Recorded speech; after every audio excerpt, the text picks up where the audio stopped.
કે કેન્દ્ર સરકાર હવે એવી એક યોજના બનાવી રહી છે કે આવા લોકો કે જેમની પાસે પૂરતા દસ્તાવેજ નથી, ઇન્કમ પ્રૂફ નથી, જામીન નથી, એવા બધા લોકોને હાઉસિંગ લોન મળી શકે એવા સમાચાર છે। નમસ્કાર। ઘણા લોકો એવા હોય છે કે જેમને એમના સપનાનું ઘર બનાવવું હોય છે, પરંતુ એમની પાસે એટલી આવક નથી હોતી અને એમને ફરજિયાત બેંકની હાઉસિંગ લોન લેવી પડે છે। હવે હાઉસિંગ લોન લેવા જાય એટલે તમારે જામીન આપવા પડે, ઇન્કમ પ્રૂફ આપવા પડે, કેટલા બધા દસ્તાવેજો બેંકોમાં તમારે આપવા પડે ત્યારે તમને લોન મળે। તો ઘણા બધા એવા લોકો હોય છે કે જેમની પાસે નથી ઇન્કમ પ્રૂફ, એમની પાસે નથી જામીન અથવા એમની પાસે નથી પૂરતા પુરાવા, પૂરતા દસ્તાવેજો।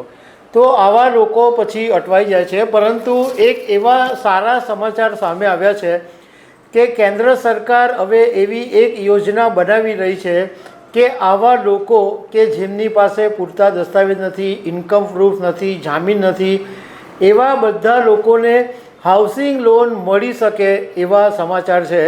તો આ સારા સમાચાર હું તમારી સાથે શેર કરવા માગું છું। મારું નામ રાજેશ શાહ છે અને તમે જોઈ રહ્યા છો ગુજરાતના સૌથી મોટા ડિજિટલ ન્યૂઝ પ્લેટફોર્મ ખબરછે.com। કેન્દ્ર સરકાર ઓછી અને મધ્યમ આવકવાળા જે લોકો છે એના માટે ઝીરો કોલેટરલ હાઉસિંગ સ્કીમ લાવવાની યોજના બનાવી રહ્યું છે, જેની અંદર તમને 20 લાખ રૂપિયા સુધીની લોન મળશે અને આ લોન સરકાર તમને આપશે। એમાં સાક્ષી કે ઇન્કમ પ્રૂફની બિલકુલ જરૂર નહીં પડે અને બહુ બધા દસ્તાવેજો પણ માંગવામાં નહીં આવે। તમારી પાસે જેટલા અવેલેબલ દસ્તાવેજો હશે એ તમારા આપવામાં આવશે। હવે મીડિયા રિપોર્ટ્સની અંદર એવું કહેવામાં આવ્યું છે કે આ જે સ્કીમ છે આ સ્કીમ માટે credit risk guarantee fund scheme for low housing છે એની અંદર બદલાવ કરવામાં આવશે અને લોનનો જે સમયગાળો છે એ 30 વર્ષ સુધીનો રાખવામાં આવી શકે છે।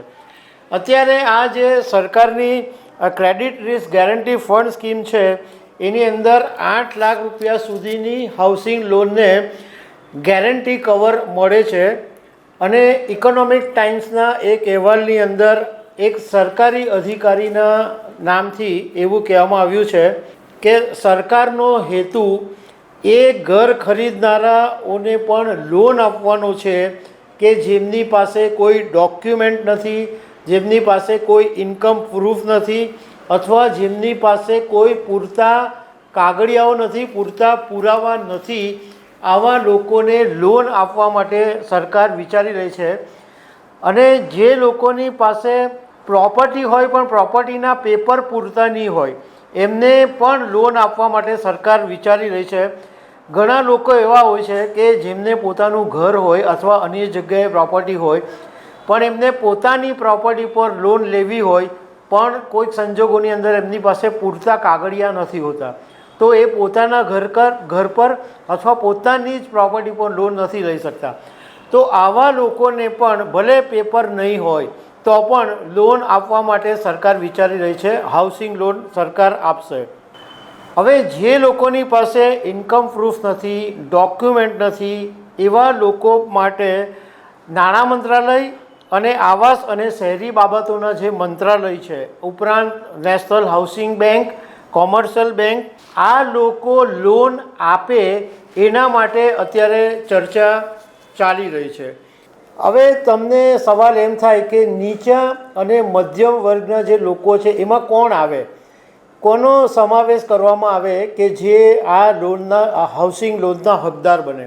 તો જે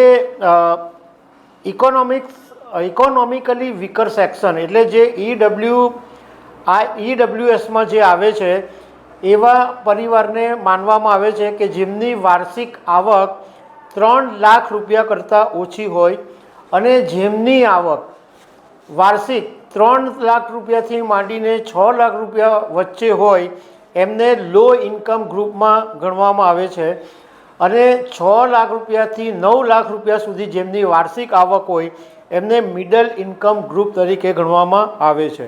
હમણાં થોડા સમય પહેલાં રિઝર્વ બેંક ઓફ ઇન્ડિયાએ આ ખેડૂતો માટે પણ કોલેટ્રલ ફ્રી લોનની જે લિમિટ હતી 1.60 લાખ એ વધારીને 2 લાખ રૂપિયા કરી દીધી છે અને એનો જે અમલ છે એ 1 જાન્યુઆરી 2025થી થવાનો છે. પણ આ જે લોકોને પ્રોબ્લેમ છે કે એમની પાસે ઇન્કમ પ્રૂફ નથી હોતા, દસ્તાવેજો નથી હોતા, સાક્ષી કોઈ બનવા તૈયાર નથી થતું, આ બધા લોકો માટે હવે ચિંતા દૂર થશે અને કેન્દ્ર સરકાર એવી સરળ હાઉસિંગ લોન લઈને આવે છે કે તમને 20 લાખ રૂપિયા સુધીની લોન મળી શકે. આઈ થિંક 20 લાખ રૂપિયાની લોન ઘણા બધા પરિવારો માટે પૂરતી હશે. તો દર્શક મિત્રો, આવી અનેક વાતો સાથે અમે તમને મળતા રહીશું. Thank you very much.